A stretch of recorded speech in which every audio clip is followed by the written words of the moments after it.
Hello guys, welcome back to another video of advance calculus. તો મિત્રો, આપણે છેલ્લા લેક્ચરમાં ઇન્ક્રીઝિંગ ફંક્શન, ડિક્રીઝિંગ ફંક્શન અને કોન્સ્ટન્ટ ફંક્શન માટે જે કન્ડિશન હતી f dash x greater than 0, f dash x less than 0 અને f dash x equal to 0 એની થિયોરિટિકલ આપણે પ્રૂફ જોઈ હતી. તો આજના લેક્ચરમાં એ જ કન્ડિશનનો યુઝ કરીને એના બેઝડ એક્ઝામ્પલ, એટલે કે ફંક્શન ઇન્ક્રીઝિંગ છે કે ડિક્રીઝિંગ છે કે કોન્સ્ટન્ટ, એ પર્ટિક્યુલર ઇન્ટરવલ માટે એ જોવાનું છે. તેમાં ફર્સ્ટ એક્ઝામ્પલ છે F of x is equal to sine x minus x અને એક્સ ની વેલ્યુ છે એ ફર્સ્ટ ક્વોડ્રન્ટ એટલે કે 0 ટુ π/2. સેકન્ડ ફંક્શન છે F of x is equal to x minus 10x x belongs to 0, π/2. અને આ બે ફંક્શનનો જે આન્સર આવશે અને એના પરથી એક રિઝલ્ટ આપણે પ્રૂવ કરવાનું છે અથવા એક કન્ડિશન પ્રૂવ કરવાની છે. કઈ condition? sin x less than x less than 10x where x belongs to 0 to π/2. એટલે કે આ ફંક્શન ઇન્ક્રીઝિંગ છે કે ડિક્રીઝિંગ આ ઇન્ટરવલ માટે, તેમ આ ફંક્શન પણ ઇન્ક્રીઝિંગ છે કે ડિક્રીઝિંગ આ ઇન્ટરવલ માટે. એ બંનેનો યુઝ કરીને આપણે એક આ condition sin x less than 10x for every x belongs to 0 to π/2 આપણે આ પ્રૂવ કરવાનું છે. તો મિત્રો, આ એક્ઝામ્પલ અને પ્રૂફ જોઈએ એ પહેલા જો તમે આ ચેનલ પર નવા હો અથવા તો તમે હજુ સુધી આ ચેનલને સબસ્ક્રાઇબ ના કરી હોય તો તમે આ ચેનલને સબસ્ક્રાઇબ કરો. અને જો તમને આ કન્ટેન્ટ સારી લાગે તો આ વિડીયોને લાઇક અને શેર પણ કરજો, કે જેથી જેમની માટે આ યુઝફુલ છે એમની સુધી પહોંચી શકે. તો આપણે શરૂ કરીએ.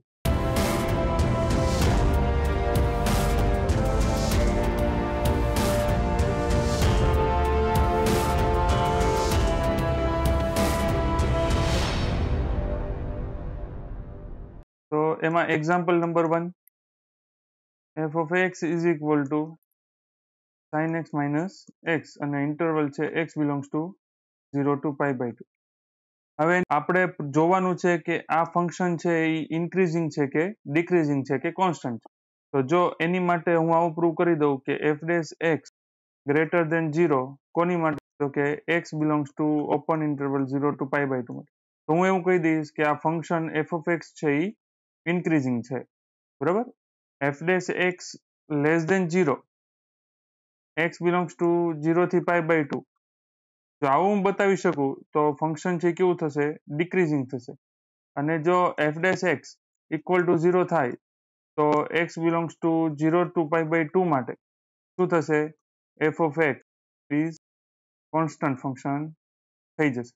તમારે આ ત્રણ કન્ડિશનમાંથી કોઈ એક કન્ડિશન મળી જાય તો હું કહી શકીશ કે ફંક્શન ઇન્ક્રીઝિંગ છે, ડિક્રીઝિંગ છે કે કોન્સ્ટન્ટ છે. જો તમે આ કન્ડિશન ક્યાંથી આવી એ જાણવા માંગતા હો તો આ ચેનલમાં પ્લેલિસ્ટ છે એડવાન્સ કેલ્ક્યુલસ તરીકે, તેમાં આ 3 થિયોરેટિકલ પ્રૂફ છે એ કરાવેલી, તો તમે એ જોઈ શકો. તો આ એક્ઝામ્પલ માટે જોઈએ. મારે એફ ડેશ એક્સ છે એ બધા કન્ડિશન માટે જોશે. તો મારે પેલા ફંક્શન જે ગિવન છે sin x માઇનસ એક્સ, એના ઉપરથી હું એફ ડેશ એક્સ મેળવું છું. તો solution F of x is equal to શું ગિવન છે? sin x minus x. હવે મારે શું કરવું પડશે? આનું ડેરિવેટિવ, એટલે કે f dash x sin x નું ડેરિવેટિવ શું થશે? cos x. x નું ડેરિવેટિવ શું થશે? 1. અને sin કેવી છે? માઇનસ. તો એફ ડેશ એક્સ મને આવું મળે છે, F dash x equal two cos x minus 1. કોની માટે? હવે મારે ઇન્ટરવલ આપ્યો છે x બિલોંગ્સ ટુ 0 થી π/2 માટે. હવે મારે જોવાનું છે કે એફ ડેશ એક્સ એટલે કે આની વેલ્યુ આ ઇન્ટરવલમાં લેસ દેન 0 છે કે ગ્રેટર દેન 0. તો એની માટે જોઈએ. તો જો અહીંયાથી તમને શું ગિવન છે? x બિલોંગ્સ ટુ 0 થી π/2. તો એની માટે લખું છું given x belongs to 0 to π/2. હું આને આમ પણ લખી શકું, that implies x less than π/2 less than 0. that implies. હવે અહીંયા મારે શું જનરેટ કરવું છે? x છે મારી પાસે, તો cos એપ્લાય કરી શકું ને.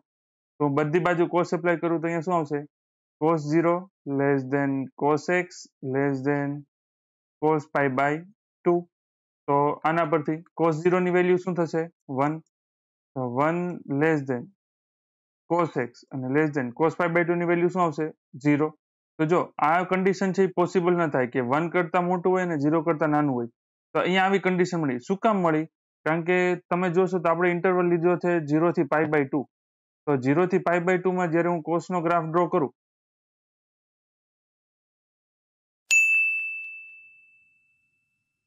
તો આ છે એ cos x નો ગ્રાફ છે કોની માટે 0 થી π/2 માટે cos 0 આગળ વેલ્યુ શું છે 1 છે અને π/2 આગળ શું છે 0. તો આ ફંક્શન ડિક્રીઝિંગ છે. જ્યારે પણ કોઈ પણ ઇન્ટરવલમાં તમે ડિક્રીઝિંગ ફંક્શન એપ્લાય કરો છો, ડિક્રીઝિંગ ફંક્શન એપ્લાય કરો તો એ જ રીતે પ્રોસેસ છે જેમ તમે નેગેટિવ એપ્લાય કરો છો. નેગેટિવ એપ્લાય કરો ત્યારે શું થાય તો કે આ જે સાઇન છે એ ચેન્જ થઈ જશે. તો એ જ રીતે જ્યારે ડિક્રીઝિંગ ફંક્શન હોય ત્યારે પણ આ જે ઇનઇક્વાલિટી આપી છે એની સાઇન છે એ ચેન્જ કરવાની આવશે. જો હું આ વેલ્યુને ડાયરેક્ટ ગ્રેટર ધેન લખી દે તો ખ્યાલ આવત નહીં. એટલે મેં પેલા લેસ ધેન લખ્યું, અહીંયા એની કન્ડિશન આવી મળે છે એટલે આપણે આ પ્રોસેસ કરી અને એના પરથી હવે હું લખીશ અહીંયા ગ્રેટર ધેન. આ પ્રોસેસ સમજાય એની માટે મેં આ વસ્તુ અહીંયા લખી દીધી. તો હવે કરેક્શન શું થશે તો કે ફંક્શન જે છે એ ડિક્રીઝિંગ છે, ડિક્રીઝિંગ છે એટલે અહીંયા શું આવશે ગ્રેટર ધેન આવશે. અને જો ગ્રેટર ધેન હોય તો અહીંયા પણ આ કન્ડિશન આવશે. અને જો આ ઇનઇક્વાલિટી ફોલો થઈ ગઈ 0 less than cos x less than 1. હવે અહીંયા શું છે -1, તો બંને સાઈડ મારે -1 કરવું પડશે. તો that imply 0 - 1 less than cos x -1 less than 1 -1. તો આના પરથી આપણને શું મળ્યું that implies -1 less than cos x - x એટલે શું હતું જોવો તો f ડેશ x. એટલે અહીંયા વેલ્યુ આવી f ડેશ x અને અહીંયા આવ્યું 0. તો જો f ડેશ x ની વેલ્યુ કેવી આવી 0 કરતા નાની, તો ફંક્શન કેવું થઈ જાય ડિક્રીઝિંગ થશે. therefore f of x is equal to sin x minus x is decreasing over 0 to π/2. હવે જો ડિક્રીઝિંગ મળ્યું ફંક્શન, તો ડિક્રીઝિંગ માટે કન્ડિશન શું છે કે x1 less than x2 that implies f of x1 greater than f of x2. એટલે આ કન્ડિશન છે એ ચેન્જ થઈ જશે. અહીંયા લેસ ધેન હોય તો અહીંયા ગ્રેટર ધેન થઈ જશે. હવે હું કોઈક x લઉં છું ક્યાંથી તો કે 0 થી π/2 માંથી. જો 0 થી π/2 માંથી હું x લઉં તો આ 0 છે એ મારે ઇન્ક્લુડ નથી કરવાનો, આ π/2 પણ ઇન્ક્લુડ કરવાનો નથી કારણ કે ઓપન ઇન્ટરવલ છે. તો x લીધો તો x ની વેલ્યુ 0 પણ નહીં હોય π/2 પણ નહીં હોય, તો આની વચ્ચેની કોઈ પણ વેલ્યુ હશે. તો x બિલોંગ્સ ટુ 0 થી π/2 લઉં તો આ કન્ડિશન પરથી 0 કરતા x તો મોટું જ આવશે. અહીંયા ક્યાંક x આવશે તો 0 કરતા કેવું હશે મોટું. તો આ કન્ડિશન શું લખાય f of 0 greater than f of x.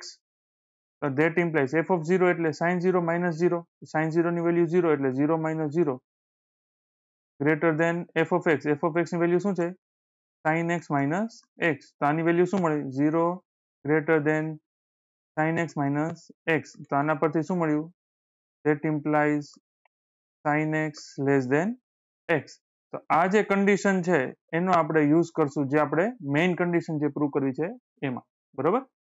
તો હવે નેક્સ્ટ એક્ઝામ્પલ જોઈએ. નેક્સ્ટ એક્ઝામ્પલ શું હતો એમાં example number 2. f of x is equal to given છે x minus 10x અને x ની વેલ્યુ આપી છે x belongs to 0 to π/2. તો આની માટે આપણે પ્રૂફ જોઈએ. હવે ડાયરેક્ટ હું અહીંયા f ડેશ x ની વેલ્યુ લખું છું. તો f dash x equal to શું થશે x નું ડેરિવેટિવ 1 માઇનસ 10x નું ડેરિવેટિવ શું થાય x સ્ક્વેર x થશે અને x ની વેલ્યુ શું આપી છે 0 થી π/2.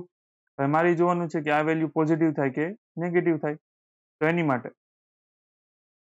as x belongs to 0 to π/2 that implies 0 less than x less than π/2. that implies હવે બંને સાઈડ હું sec સ્ક્વેર એપ્લાય કરું છું તો અહીંયા આવશે sec square 0 less than sec square x less than sec square π/2. that implies sec square 0 એટલે sec એટલે 1 upon cos અને cos 0 એટલે 1 થશે.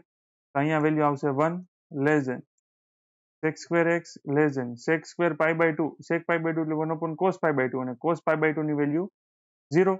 તો આ વેલ્યુ છે એ 1 upon 0 એટલે ટેન્સ ટુ ઇન્ફાઇનાઇટ આવશે.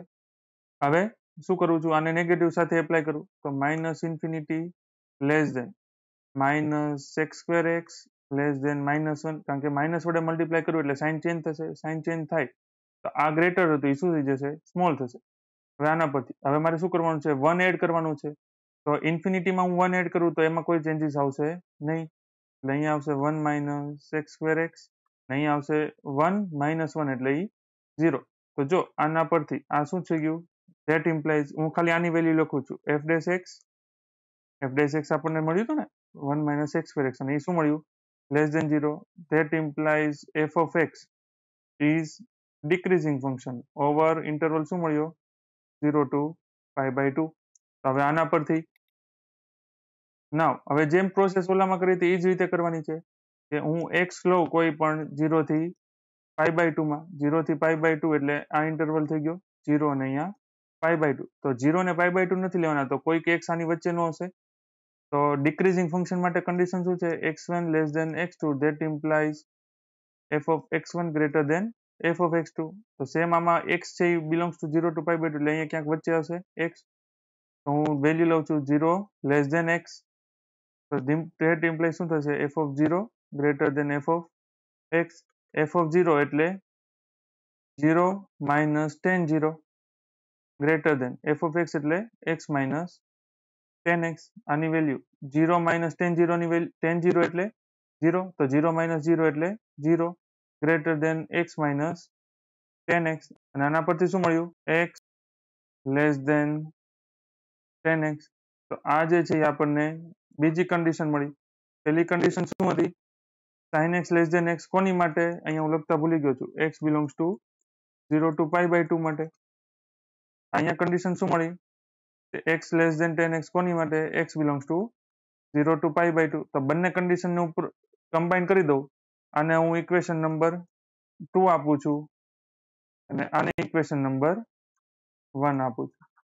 તો from equation 1 and 2, from 1 and 2 શું મળ્યું?